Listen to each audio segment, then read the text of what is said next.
నమస్కారం ఫ్రెండ్స్. ఎట్టకేలకు తెలంగాణలో వ్యవసాయ భూమి ధరలు పతనం వైపు చాలా ఫాస్ట్గా పడిపోతున్నాయి. ఎకనామిక్స్ తన ప్రభావం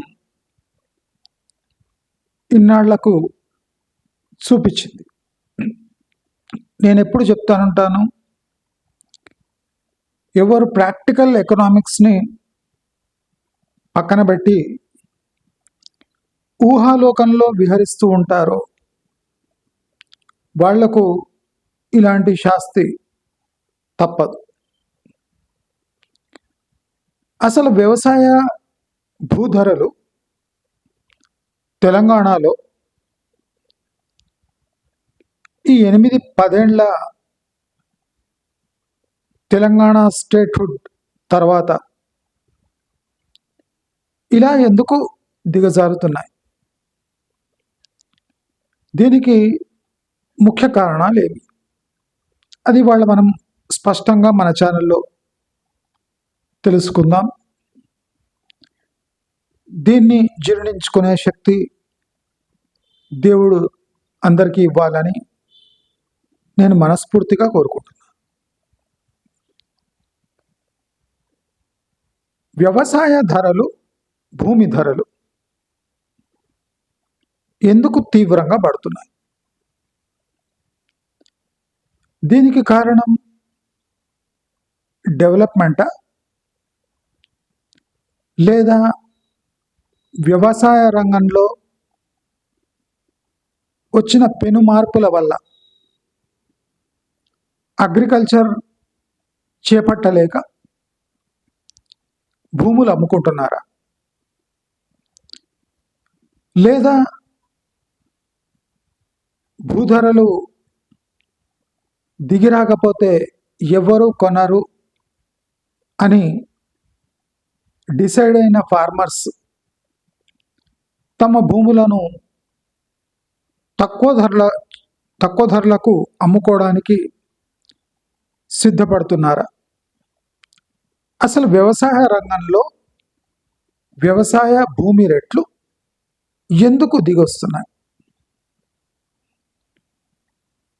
తెలంగాణలో ఏ రాష్ట్రంలో లేనంత కాంప్లికేషన్స్ అగ్రికల్చర్ ల్యాండ్స్లో ఓన్లీ తెలంగాణలో ఉన్నాయి. తెలంగాణ వచ్చిన తర్వాత భూమి ధరలు అమాంతంగా పెరిగాయి. దీనికి కారణం ఏం చెప్తారంటే, నీటి ఎద్దడి తీరిపోయి బాగా పంటలు పండుతున్నాయి కనుక ఈ భూములకు రెక్కలు వచ్చాయి. అయితే రెక్కలు ఎంత వచ్చాయి? రెక్కలు ఎంత రావాలి? ఈ రెక్కలు వచ్చి ఎంతమంది ఈ రెక్కల వల్ల లాభపడ్డారు? ఇది సూటి ప్రశ్న. తెలంగాణలో ట్రెడిషనల్గా ఆంధ్ర కన్నా తక్కువ అంటే కౌలు ధరలు ఉన్నాయి. తెలంగాణలో ఆంధ్ర కన్నా తక్కువ కౌలు ధరలు ఉన్నాయి. ఎందువలన అంటే పట్టా ఉన్న రైతు తెలంగాణలో వ్యవసాయం చేయడు. విడ్డూరం ఏమంటే, పట్టా తన పేరున ఉన్న రైతు వ్యవసాయం ఇష్టపడడు. ఆంధ్రాలో పట్టా ఉన్న రైతు తన పొలంలో దాదాపు 60-70% మంది వ్యవసాయం చేస్తూ ఉన్నారు. కానీ తెలంగాణలో 70% మంది వ్యవసాయం చేయకుండా కౌలుకు ఇవ్వటం ఇష్టపడుతున్నారు. అంటే తెలంగాణ రైతుకు కౌలు దిక్కు. అయితే ఈ కౌలు ఎంతొస్తుంది అంటే కౌలు తెలంగాణలో సంవత్సరానికి 8 నుంచి 15,000 రూపాయలు ఉంది. అంటే పట్టణానికి అంటే హైదరాబాద్ లాంటి సిటీకి దగ్గరున్న వాటిలో కూడా సంవత్సరానికి 20,000 దాటటం లేదు. ఇది విడ్డూరం. మరి కౌలు ధరలు తెలంగాణ వ్యవసాయ భూములకు ఎందుకు డిమాండ్ లేదు? ఎందుకు డిమాండ్ లేదంటే ల్యాండ్ అవైలబిలిటీ ఫర్ అగ్రికల్చర్ తెలంగాణలో హయ్యెస్ట్ ఉంది. అంటే వ్యవసాయానికి పనికొచ్చే భూములు ఎక్కువ ఉన్నాయి, వినియోగదారులు తక్కువ ఉన్నారు, అంటే కౌలుదారులు తక్కువ ఉన్నారు. దీనికి రీజన్ చేసుకుంటే ఈ వానాధారిత వర్షాధారిత భూములే తెలంగాణలో ఎక్కువ. ఈ ఎత్తిపోతల పథకాలు చాలా లిమిటెడ్ ఏరియాలో ఉన్నాయి కాబట్టి ఎత్తిపోతల వల్ల వచ్చే నీళ్లు కెనాల్ ద్వారా పారి ఈ వ్యవసాయానికి తోడ్పడే రీజన్లు చాలా తక్కువ ఉన్నాయి. అక్కడ కూడా కాంపిటీషన్ లేక బాగా మంచి భూములు కూడా ఈ కౌలుకు నోచుకోవటం లేదు. అంటే అగ్రికల్చర్ పరంగా వ్యవసాయం చేపడితే దాంట్లో రాబడి లేదు గనక ఆ భూములన్నీ లీజుకు లేదా కౌలుకు ఇవ్వటం వల్ల కౌలుకు ఆశపడి రైతులు కౌలుకిచ్చి ఆ కౌలు ద్వారా పొందుతున్న అమౌంట్ వాళ్ళ జీవితాన్ని మార్చేస్తుంది అనడంలో ఒక హాస్యాస్పద ఘట్టం ఉంది. కౌలు తమ జీవితాలను మార్చలేకపోతుంది.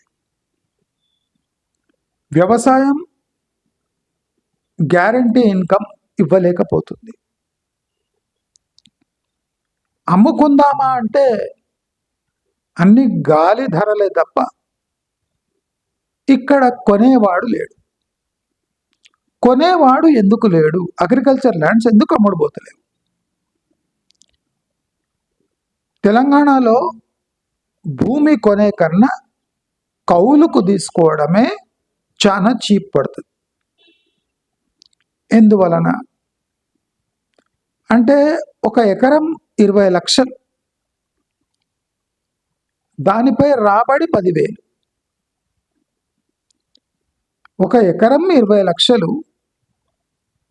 పంట వేసి రాబడి 10,000 కౌలు. రైతులు అదే సాగు చేస్తే 1 ఎకరానికి 20-25,000 దాటదు. కానీ కౌలుకిస్తే మాత్రం 10-12,000, 15,000 లోపల 8,000 ఇలా ఉంటుంది. అంటే 8-10,000 వచ్చే ఆదాయం యొక్క భూమి ధర 20-30 లక్షలు ఉంటాయి. ఎవడైనా కౌలుకు తీసుకుంటాడు కానీ భూములను కొనడు. ఎందుకంటే వాడు 20-30 లక్షలు వేసి ఎకరా కొంటే వాడు కౌలుకిస్తే వాడికి వచ్చేది 10,000.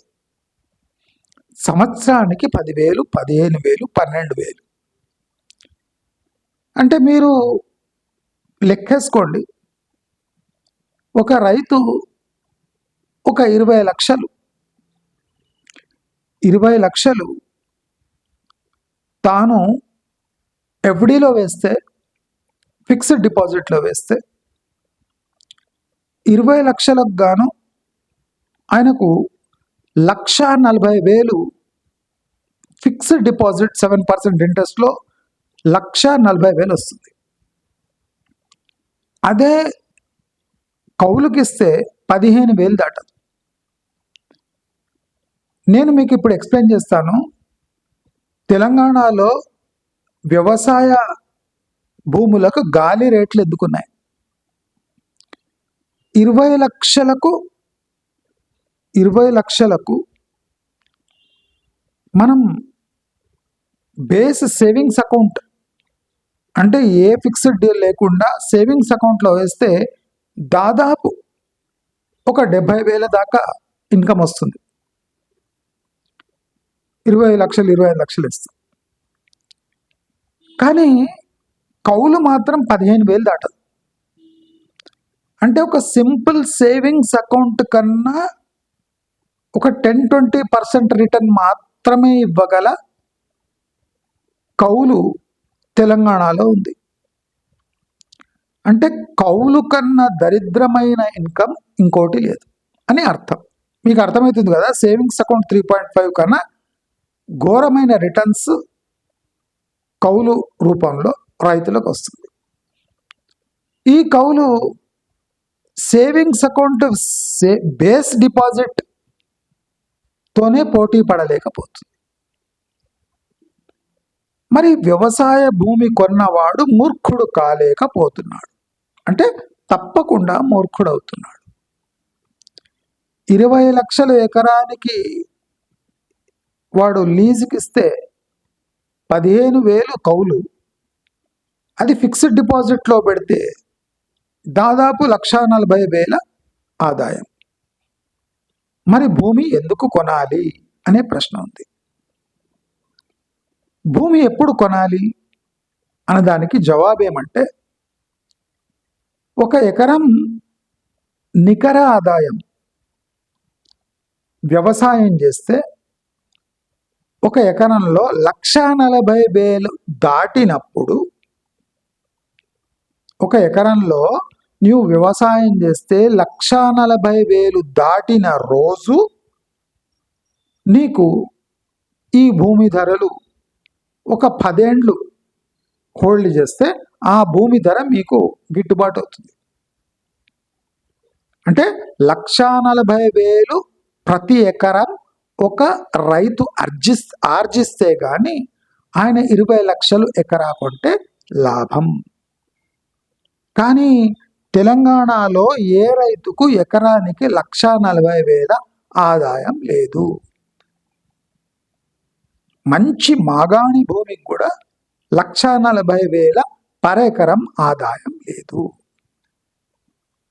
మరి 20 లక్షలు ఎందుకు చెల్లించాలి అని సామాన్యుడు కూడా ఇవాళ ఆలోచిస్తున్నాడు. వ్యవసాయ భూమి అనగానే నీళ్ల availability, water availability, irrigation capacity. వ్యవసాయము అనగానే భూమి నీళ్లు, అసలు నీళ్లు భూమి అనాలి. భూమి నీళ్లు కాదు, నీళ్లు భూమి. నీళ్లున్న చోటనే భూమి కొనాలనే ఆకాంక్ష ఉంటుంది. బంజరు భూములు, నీళ్లు పడని చోట, నీళ్లు లేని చోట భూములకు విలువ ఉండదు. ఆశ్చర్యం ఏమంటే, తెలంగాణలో చుక్క నీళ్లు లభించని చోట కూడా బంజరు భూములకు కూడా 20 లక్షల ఎకరా ఉంది. ఎందుకు అంటే జవాబు లేదు, కానీ 20 లక్షల ఎకరా. మరి వ్యవసాయ భూమి 20 లక్షలు పెట్టి ఎకరా కొంటే దాని నికర ఆదాయం 1,40,000 లేనప్పుడు మరి తుమ్మలు పిచ్చి చెట్లు మొల్చే బంజర భూములకు 20 లక్షలు ఇచ్చి ఎవడు తీసుకుంటాడు? వీళ్లకు ఒక పిచ్చి ఉంది. ఏమంటే, సిటీ నుంచి మన భూమి ఎంత దూరంలో ఉంది, సిటీ నుంచి మన భూమి ఎంత దూరంలో ఉంది, ఒక టౌన్ నుంచి మన భూమి ఎంత దూరంలో ఉంది. కొంతమంది 140 కిలోమీటర్ల దూరం ఉన్న హైదరాబాద్ నుంచి తమ భూమిని కొలుచుకుంటారు. వాళ్ళ నియరెస్ట్ మండల్ నుంచి కొలుచుకోరండి. మా మండలం నుంచి 5-10 కిలోమీటర్లు ఉండని చెప్పడు. హైదరాబాద్ నుంచి 140 కిలోమీటర్, హైదరాబాద్ నుంచి 100 కిలోమీటర్, హైదరాబాద్ నుంచి 75 కిలోమీటర్. 75 కిలోమీటర్లు అంటే దాదాపు గంటన్నర ప్రయాణం. గంటన్నర ప్రయాణం హైదరాబాద్ నుంచి ఉంది. మరి మండల కేంద్రం నుంచి ఒక 10 నిమిషాలు 20 నిమిషాల దూరం ఉంది అని ఎందుకు చెప్పాడు అంటే ఆయన హైదరాబాదు చుట్టుముట్టు ఉన్న భూములతోని తన 75-100 కిలోమీటర్ల దూరం ఉన్న భూమిని అంటే సునాయాసంగా కంపేర్ చేసుకోగలుగుతున్నాడు. ఇప్పుడు ప్యూర్ రీజన్లో ఒక 5 కోట్లుంటే, ఒక 3 కోట్లుంటే, ఆ ప్యూర్ రీజన్ బార్డర్లో అంటే దాదాపు ప్యూర్ రీజన్ నుంచి 50 కిలోమీటర్లు 70 కిలోమీటర్ల దూరం ఉన్నాడు కూడా అక్కడ 3-4 కోట్లుంటే నా దగ్గర ఒక 1 కోటి రూపాయలు ఉండదా? ఎంత డిస్టెన్స్? 50 కిలోమీటర్లే కదా. 50 కిలోమీటర్లు అంటే గంట ప్రయాణం. అంటే వీళ్ళకు మన హైటెక్ సిటీ మాదాపూర్ లాగా రింగ్ రోడ్ ఎక్కితే అర్ధగంటలో మీరు హైటెక్ సిటీలో ఉంటారు అని ఎలా అనుకుంటున్నారో అలా వ్యవసాయదారుడు కూడా తన భూమి గంటన్నర ప్రయాణంలో ఉంది. ఆదిలాబాద్లో ఉండేటవాడు కూడా 2.5 గంటలు హైదరాబాద్ నుంచి నా వ్యవసాయ భూమి ఉంది. పోనీ అది మెయిన్ రోడ్ మీద ఉందా? లేదు. మెయిన్ రోడ్ నుంచి జస్ట్ 5 కిలోమీటర్స్. హైదరాబాద్ నుంచి 250 కిలోమీటర్లు మాత్రమే. ఆ 200 కిలోమీటర్ తర్వాత ఒక రోడ్డు ఉంది, అది ఒక 5 కిలోమీటర్లు మాత్రమే. ఆ రోడ్డు నుంచి మట్టి రోడ్డు 0.5 కిలోమీటర్ మాత్రమే. హైదరాబాద్ నుంచి 250, అక్కడి నుంచి ఒక 5 కిలోమీటర్లు ఒక రోడ్డు, దాని తర్వాత మట్టి రోడ్డు 0.5 కిలోమీటర్ మాత్రమే. హైదరాబాద్కి అతి సమీపంలో మా అగ్రికల్చర్ ల్యాండ్స్ ఉన్నాయి. అంటే ఇది మూర్ఖత్వానికి నిదర్శనం. తెలంగాణ సోమరిపోతు రైతులకు అడ్డాగా ఎన్నో దశాబ్దాల నుంచి నిలుస్తుంది. ఇంతకాలం వ్యవసాయ భూముల్లో పండించలేని వాళ్ళు రైతు కూలీలాగా మారి, రైతు కూలీ కాకుండా లేబర్ లాగా మారి దేశ విదేశాల్లోకి పోయి తమ భూములను విడిచిపెట్టి అంటే ఇతర కార్యక్రమాలు చేసేవాళ్ళు. వాళ్ళు ఇప్పుడు తిరిగి వచ్చి వాళ్ళ భూముల్లో ఆ విప్లవాన్ని తేలేకపోతున్నారు. ఎందుకంటే ఆ విప్లవ భావాలు ఇన్కంలో ఉన్నాయి, అమ్ముకోవటంలో ఉన్నాయి, కానీ విప్లవ భావాలు అగ్రికల్చర్ చేయడంలో ఉపయోగించటం లేదు మన తెలంగాణ రైతు. ఇది దుర్భాగ్యం కాదు, మనకున్న భాగ్యం ఇది. అంటే మన అదృష్టంలా ఇలాంటి రైతుల దాపరిచిండ్రు తెలంగాణ. ఇప్పుడు మనము వరి కాకుండా ఎన్నో వంగడాలు, ఎన్నో ఇతర వ్యవసాయ మెథడ్స్, పంటలు, కొత్త పంటలు వచ్చాయి. కానీ దేనిని మన తెలంగాణ రైతులు టచ్ చేయరు. సన్న బియ్యం, దొడ్డ బియ్యం తప్ప వాళ్లకు అగ్రికల్చర్ అంటే ఏం తెలియదు. అంటే అగ్రికల్చర్ అంటే బియ్యం వేయాలి, వడ్లు మన సర్కారు కళ్ళానికి వచ్చి తీసుకుపోవాలి, వీడే రైతు. లేకపోతే ఆ నిజామాబాద్లో పసుపు రైతులు అంటే 2-3 రీజన్స్లో కొన్ని స్పెషాలిటీస్ ఉన్నాయి. ఇప్పుడు వరంగల్ బార్డర్లో పత్తి, ఇతర కొన్ని వాణిజ్య పంటలు. అది కాకుండా మన కరువు జిల్లాలోకి వస్తే మక్క, వేరుశనగ. కొన్ని చోట్ల ఇప్పుడు నీళ్ళ అవైలబిలిటీ ఉన్న చోట వేరుశనగ వేసుకుంటున్నారు. మీరు అబ్జర్వ్ చేస్తే వేరుశనగ వేసే రైతు భూమి కూడా 20 లక్షలు, తుమ్మ చెట్లు మొల్చే భూమి కూడా 20 లక్షలు, ఒడ్లు పండే భూమి కూడా 20 లక్షలు. వేరుశనగకు ధరకు, శనగల ధరకు, తిరుగుడు పువ్వు ధర పండే భూమికి, హంసలు పండే వడ్లు పండే భూమికి, కేవలం తుమ్మ చెట్లుండి సౌడు భూములకు తేడా లేదా అంటే లేదు. తెలంగాణలో సౌడు భూములకు కూడా 20 లక్షలే, పల్లీలు పండే, వేరుశనగ పండే దీనికి కూడా 20 లక్షలే, పామాయిల్ తోటకు కూడా 20 లక్షలే, తుమ్మ చెట్లకు కూడా 20 లక్షలే, బొందల గడ్డలు కూడా 20 లక్షలే, ఏదైనా 20 లక్షలే. మరి కౌలుకి ఇద్దామంటే 10-15 వేలు దాటదు ప్రతి సంవత్సరం. ఇప్పుడు పంటలు 2 వేసినా 15 వేలే, పంట ఒకటేసినా 15 వేలే, 3 పంటలు వేసే బావి అయినా 15 వేలే. అంటే అగ్రికల్చర్ బేస్డ్ లీజ్డ్ ఇన్కమ్స్ మారలేదు, కానీ అమ్మవలసిన భూమి ధరలు మాత్రం కొమురవెల్లి నుంచి ఆదిలాబాద్, ఆసిఫాబాద్ నుంచి మన ప్యూర్ రీజన్ వరకు అన్నీ 20-30, ఇక్కడ 2 కోట్లు అయితే అక్కడ ఒక 20-30-70-60 ఇలా ఉన్నాయి. అంటే ఇప్పుడు మీరు అడగచ్చు, మరి ఏ రేట్ వస్తే తెలంగాణలో అగ్రికల్చర్ ప్రాపర్టీస్ అమ్ముడుపోతాయి? ఇది రైట్ క్వశ్చన్. ప్రస్తుత సమయంలో నేను చెప్పిన కదా, ఒక ఎకరానికి 1,40,00,000-1,50,000 రావాల్సిందే. ఈ 1,50,000 వస్తే మనము ఒక దాదాపు 10 ఏళ్లలో మనం పెట్టిన ధరను మనం హస్తగతం చేసుకోవచ్చు. అంటే ఇన్వెస్టెడ్ అమౌంట్ మనకు తిరిగి వస్తుంది. 10 years is a big time, but under present circumstances ఒక ఎకరా యొక్క ఆదాయం 1,40,000 దాటాల్సిందే. మనము నికర ఆదాయ రైతు ఆదాయం తెలంగాణలో బాగా పిసికిన ఒక రైతు తన భూమిలో వ్యవసాయం చేసిన ఆ రైతుకు 60,000, అంటే తానే ఎకరంలో బాగా తనది రాజేసిన ఒక 40,000-60,000 లోపే ఉంది.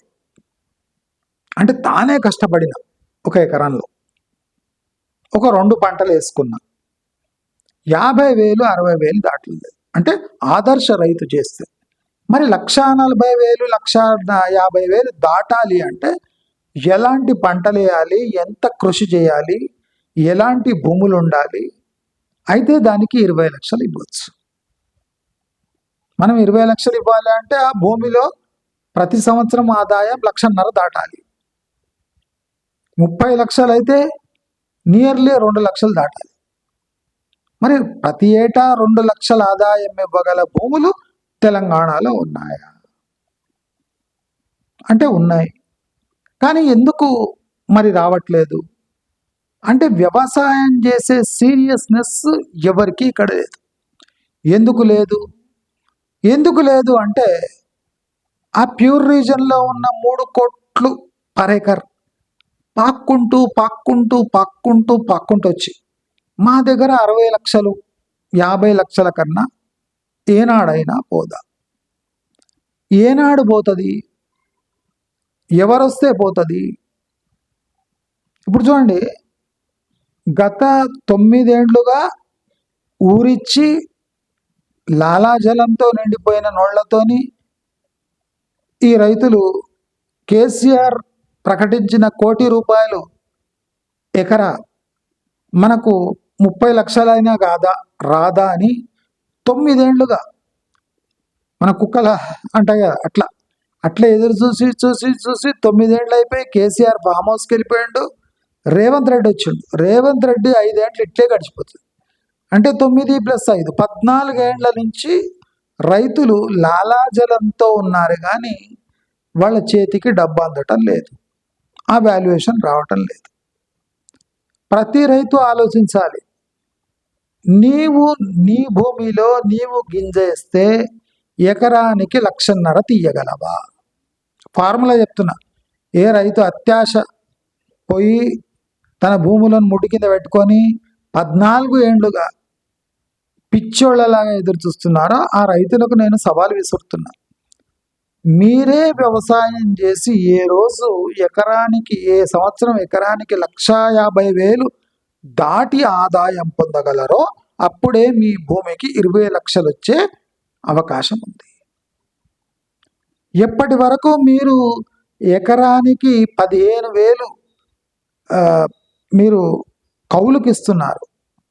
మీకు అంటే మీ మీ కళ ఫలించాలంటే ఆ ఎకరా ధర 5 లక్షల కన్నా రూపాయి ఎక్కువ ఉండకూడదు. అంటే తెలంగాణ వ్యాప్తంగా అగ్రికల్చర్ ల్యాండ్ రేట్స్ 5 లక్షల కన్నా మించకూడదు. అది అప్పర్ ఎండ్. లోవర్ ఎండ్ 3 లక్షల కన్నా 3 లక్షల నుంచి 5 లక్షల వరకు. మన కౌలు లెక్క వేసుకుంటే కూడా కాస్ట్లీనే, కానీ పోనీలే సంవత్సరానికి 10-15 వేలు కౌలు వస్తుంది కదా, దానికి 3 నుంచి 5 లక్షల ఎకరా ఎవడైనా రిస్క్ తీసుకొని పెట్టగలడు. కానీ 10 లక్షలు మించితే మనకొచ్చే కౌలుకు ఆ 10 లక్షలు 20 లక్షలకు ఎలాంటి పోలిక లేదు, పాడు లేదు. సరే, మరి ఎకరా మనం పౌల్ట్రీ పెట్టినా లేదా ఒక డైరీ ఫామ్ పెట్టినా, పౌల్ట్రీ పెట్టొచ్చు, కానీ డైరీ ఫామ్కి ఎకరాలో షెడ్ ఉన్న ఇంకో 3-4 ఎకరాలు పచ్చిగడ్డికి, దానాకి, దానికోసం ఉపయోగించాల్సి వస్తుంది. అంటే వ్యవసాయ అనుబంధిత ప్రతి ఒక్క థింగ్ కూడా రిస్క్తో కూడుకున్నది. రైతులు కోళ్ల పరిశ్రమ పెట్టచ్చు, డైరీ పరిశ్రమ పెట్టచ్చు, కానీ 2 రైతులకు ఆసక్తి ఎందుకు లేదు అంటే కష్టం ఎక్కువ, ఫలం వచ్చే టైంకి డౌట్ ఎక్కువ. అంటే ఆ వ్యవసాయం వృత్తి చేయకముందే వీళ్ళు పర్ఫెక్ట్ క్యాల్కులేషన్స్. మరి ఇంత ఇంటెలిజెంట్ ఉన్న తెలంగాణ రైతులు మరి 10-15 వేలు కౌలు వస్తున్న భూమికి 20 లక్షలు ఎందుకు డిమాండ్ చేయాలి అనే లాజిక్ని మాత్రం యాక్సెప్ట్ చేసుకుంటలేరు.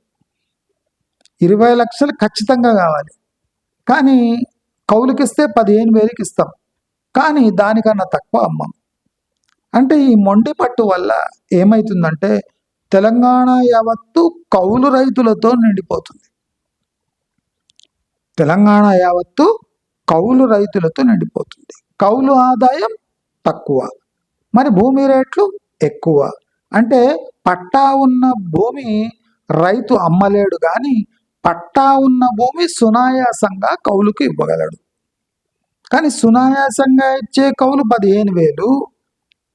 అంటే మీరు పెట్టిన రేటు అగ్రికల్చర్ ల్యాండ్ పోవాలంటే మీ తాతలు గుర్తుకొస్తున్నారు. ఎందుకంటే ఎవడైనా బుద్ధిన్నోడు ఆ ల్యాండ్కు 5 లక్షల కన్నా రూపాయి మించలేడు. ఎందుకంటే దానిపై ఆదాయం 15 వేలు ఏటా ఉంది కనుక.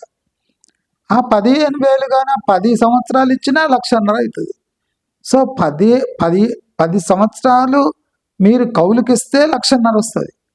మరి మీరు 20 లక్షలు వేసి ఎకరా కొంటే ఆ డబ్బు రావాలంటే ఎన్నేండ్లు వస్తుందో మీరే లెక్కేసుకోవచ్చు. కాబట్టే తెలంగాణలో ఈ ముదనష్టపు 20 లక్షల ఎకరా అనేది కాన్సెప్ట్ చచ్చుబడి చానేండ్లు అయిపోయింది. ఇంకా 2 రోజులైతే ఇంకా తక్కువ రేటుకి అమ్మాలి. ఈ కౌలు రైతులు కూడా ఇప్పుడు వాళ్ళకి ఫ్రీ హ్యాండ్ అవుతుంది. ఎప్పుడు రైతులకు 20 లక్షలు వస్తలేవు, 15 లక్షలు వస్తలేవు అని తెలిసిందో కౌలు రైతులు కూడా ఇచ్చే 15 వేలు కూడా ఇయ్యరు.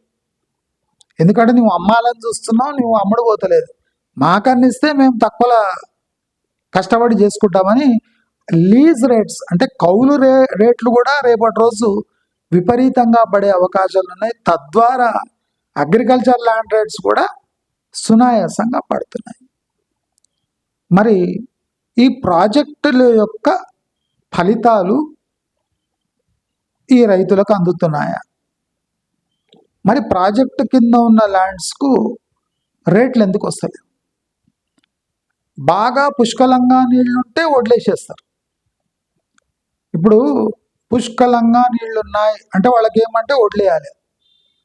ఎందుకు వేయాలంటే 3 నెలల వరకు బేఫికర్, వడ్ల స్పెషాలిటీ అది.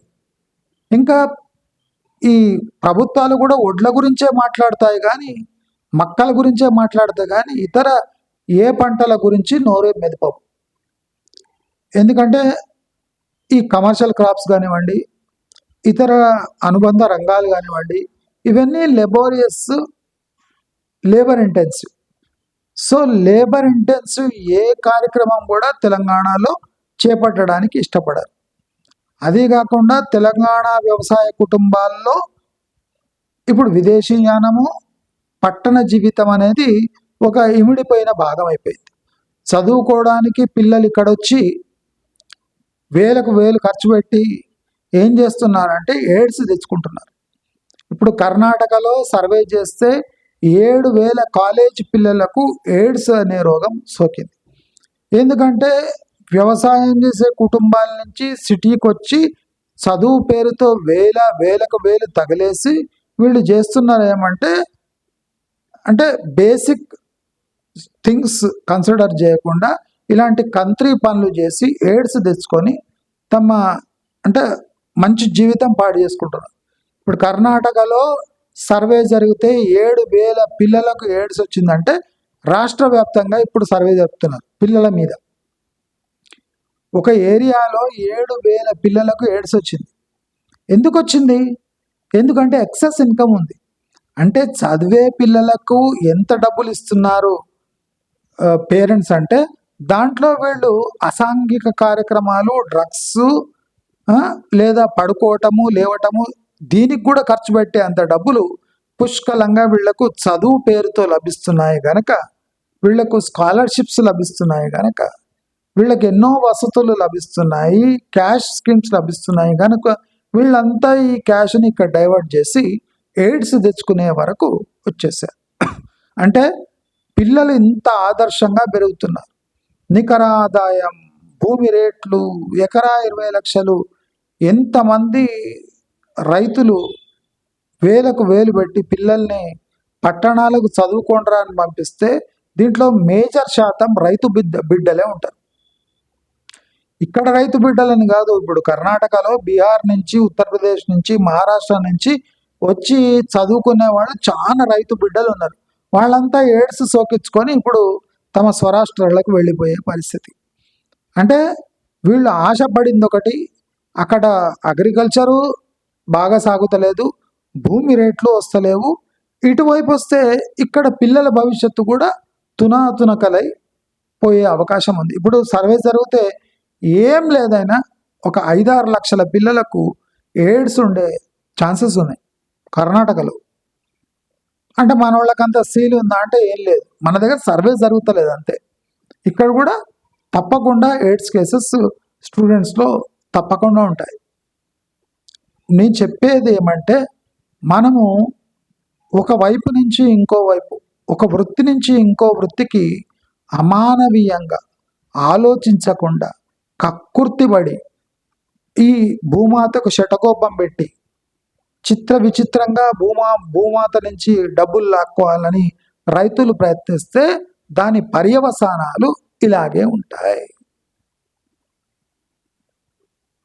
ఎడ్యుకేషన్ అనే సబ్జెక్ట్ అర్థం కాకుండా రైతులు మేమెందుకు వెనుకబడాలి అని ప్రతి ఒక్క రూపాయి సంపాదించిన కౌలు రైతు బంధు తమ జేబులో డబ్బులు వేసి పిల్లలకు పట్టణానికి పంపిస్తే పట్టణంలో పిల్లలు చేసే పని ఏమంటే ఈ పని. నాకు ఎన్నో ఎగ్జాంపుల్ తెలుసు కానీ నేను చెప్తలేను.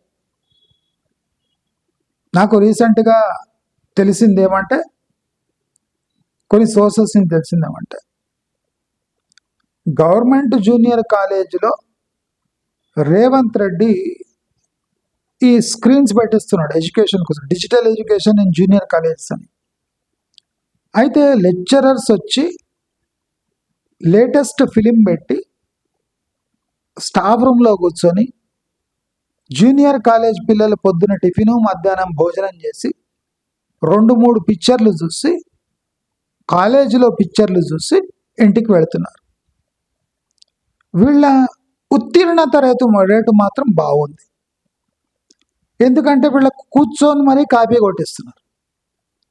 ఈ కాపీ కొట్టి రోజుకు 3 సినిమాలు చూసి పొద్దున టిఫిన్ మధ్యాహ్నం లంచ్ ఇస్తే విపరీతంగా చదువుకునే పిల్లల సంఖ్య పెరిగింది. రోజుకు 3 ఫిలింలు, ఒక టిఫిను, ఒక లంచ్ ఇస్తుంటే ఏ పిల్లవాడు జూనియర్ కాలేజ్కి రాడు? అంటే ఇంట్రెస్ట్ లేని వాడు కూడా వచ్చి క్లాస్ రూమ్లో కూర్చునే అవకాశం ప్రభుత్వం కలిగిస్తుంది. ఇది మన విద్యా విధానం. ఇప్పుడు రీసెంట్లీ నేను నిన్న మన తమిళనాడు ముఖ్యమంత్రి. ఉమ్, ఆయన వారానికి ఒకసారి చికెన్ బిర్యానీ పెట్టిస్తాడు. నాకు ఒకటే అర్థం కాదు, పిల్లలు తినడానికి పోతున్నారా, చదువుకోవడానికి పోతున్నారా?